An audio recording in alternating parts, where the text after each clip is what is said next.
Welcome to the Feminist Spark podcast. This is a podcast run by feminists in Kenya where we discuss feminism with an African lens. In this series, we will be analyzing gender-based violence, its causes, effects, and how we can work to eliminate it from our societies. Sit back, relax, and enjoy the conversation, and feel free to join in by liking, sharing, and leaving a comment.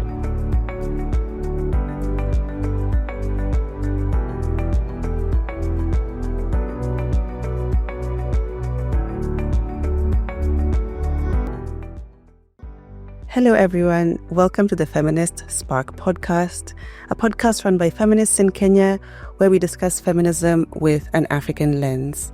My name is Njahira, and today we will be discussing anti-carceral approaches to SGBV.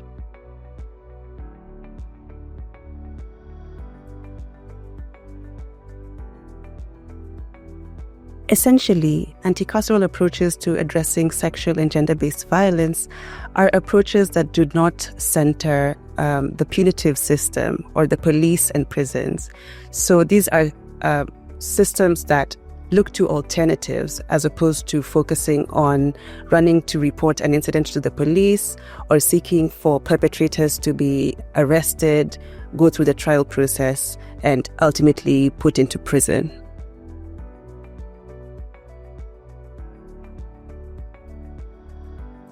So the reason why we seek to use anti-carceral approaches as opposed to what is well known, the criminal justice system, is because, and from a feminist perspective, an abolitionist feminist perspective, it's the fact that often survivors of violence do not get the responses that they require. As a survivor of sexual and gender-based violence, you might go to the police station to report your case, and what happens is they laugh at you or they tell you these things happen all the time, go back home.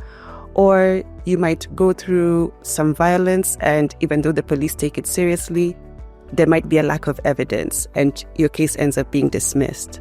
Or you could end up being accused of making false accusations, which in itself is retraumatizing. As well, perhaps you might not want for the perpetrator to go to prison for what they did. Maybe what you're seeking from the perpetrator is that they apologize to you or they change their behavior. I'll give an example. Let's say a husband and a wife live in a house, and the husband is the primary breadwinner and he assaults his wife physically. The wife understands that if her husband goes to prison for a long time, they might lose their source of daily bread as a family. And so maybe what she requires of him is that he simply changes his ways, learns that violence against women is a horrible thing to do, and gains new norms and changes completely. Because maybe she also just wants to stay in the marriage, even though he's not the primary breadwinner. So feminists acknowledge the social and the economic aspects of gender-based violence beyond just punishing people for their harm and their wrongdoing, and seeks to explore other measures that are reparatory and that are survivor-centered and actually give the survivor what they might be seeking in that moment, as opposed to telling the survivor what it is they're seeking and offering them only one solution, which is prison or nothing at all.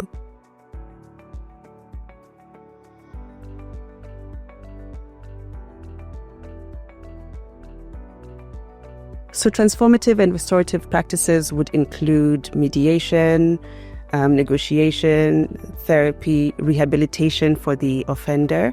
Because like we said, often with gender-based violence, the person is coming from a place of, let's say, patriarchal conditioning and thinking that women or queer people deserve harm. These are people who would require to be taught different as opposed to just being locked up. Because what happens after you come out of prison and you still have the same ideology, maybe even worse, and you're let back out into society? Because in reality, we cannot ostracize those members of our society who are causing us harm. We can only work with them to help them change. So I would say for transformative justice and restorative justice, you are working hard to change the perspective of the perpetrator. For the survivor, like I said, it's survivor-centered. It's about meeting the survivor at their point of need. Often, The reason why someone might be staying in a situation of gender-based violence is because maybe their material needs, they cannot meet their own material needs. So it's about providing them with housing, work, food, maybe education to give them the capability to support themselves, mutual aid, taking care of one another in the community, and therapy as well. So it's about changing the perpetrator, but also helping the survivor to be able to take care of their own needs.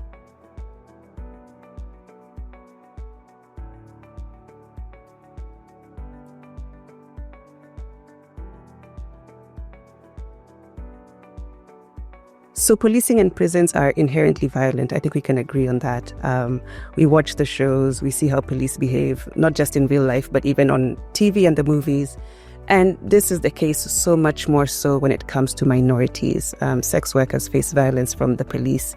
If you're a trans sex worker, it's even more dangerous. Queer people, especially in Kenya and the larger African continent, are criminalized. And so the police, when they run to the police use that opportunity to further harm them because they are a less cared for community. Therefore, the police can harm them without much consequence.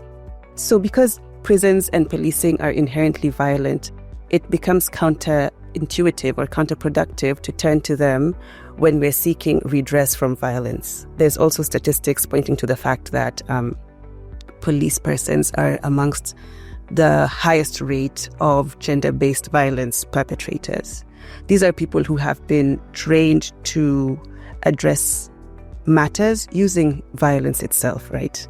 Guns and surveillance in the prisons and beating people into submission. So it doesn't really make much sense for us to turn to them in a moment of vulnerability and expect them to not resort to the one thing that they know, which is violence.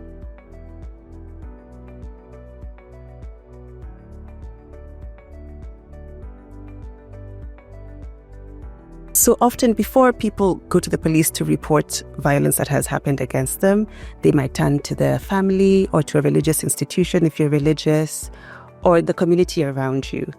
And many times, if we think about, for instance, there's always this common example of we all have that one uncle in our family who everyone knows is a perpetrator of gender-based violence, but we still keep him around and we don't call him out, we don't question his behavior.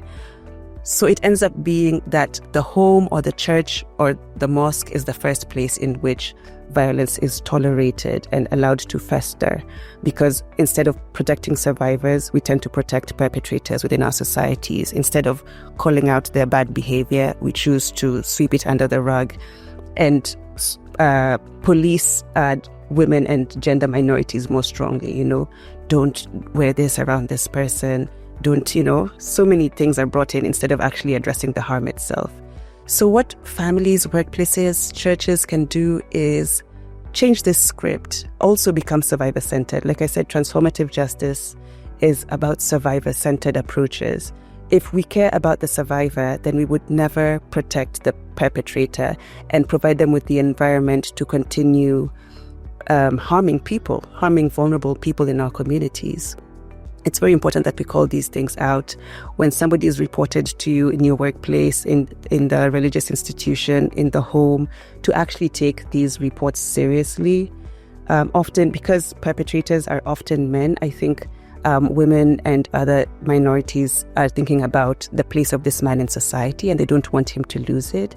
But we have to shake off that fear and actually remember that we are the custodians of the most vulnerable, especially when it comes to children and women, and keep them in mind first and take care of them first.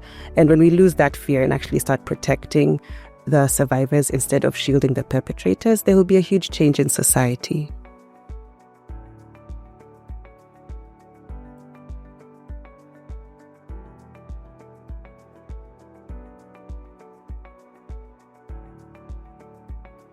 So we recently had conversations around femicide, and there was a technical working group on femicide and gender-based violence. And they wrote a report that had some steps that need to be taken by the government. And even before we get to implement that report, we've seen that the cases of femicide are rising once again. And One thing that we fail to acknowledge as a country is that femicide and gender-based violence are exacerbated by our social and economic conditions.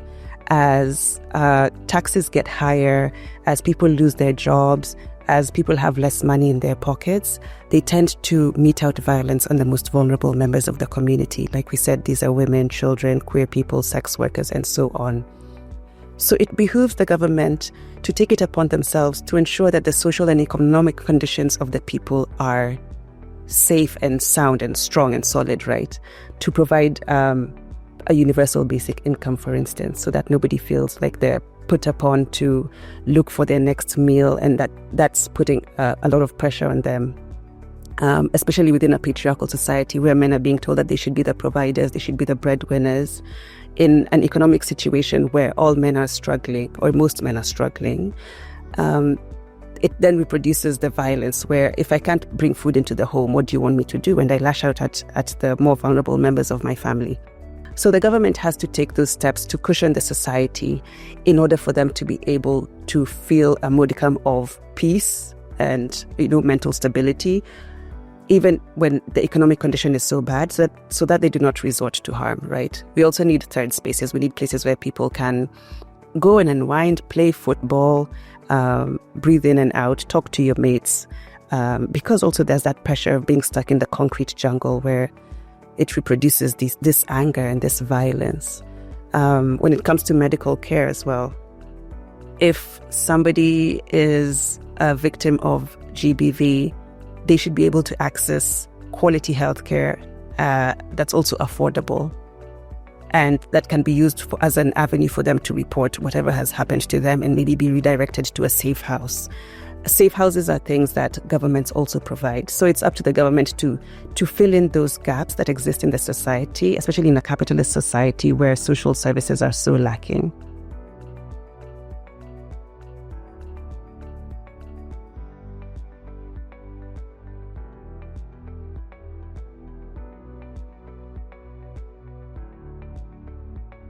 A survivor-centered approach to GBV and an anti-carceral one in the long term would be one that is not just reactive, but also proactive. Like I said, we need those social structures in place, not just speaking about them or thinking of setting them up, but have them in place so that it is automatic in people's minds that they know that should I face harm, I can turn to this social avenue. I can go to this clinic that will direct me to this safe house that will push towards this rehabilitation mechanism. Because those systems are lacking currently, it becomes easier for people to default to going to the police to have the person arrested.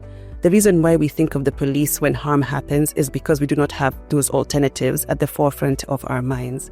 So in the long term, it would be necessary for the government and, CSOs, NGOs to invest in long-running programs that address GBV outside of the prison system and that exists and are so well known that those of us who then encounter gender-based violence in our daily lives know where to turn to. Even if you're not a victim, you have the knowledge to say, this has happened to you as my friend or my family. These are the steps that we can take. This community center will assist you in terms of getting away from the perpetrator or in terms of setting you up with an economically viable business idea and so on. So it's about getting people to stop thinking about the police, not because there are no alternatives, but because the alternatives are so clear in their minds that the police is the last thing that they want to run to. Thank you so much for tuning into this episode on anti-carceral approaches to sexual and gender-based violence. We hope that you will watch the next one, so look out for them and also like, share, comment, and subscribe.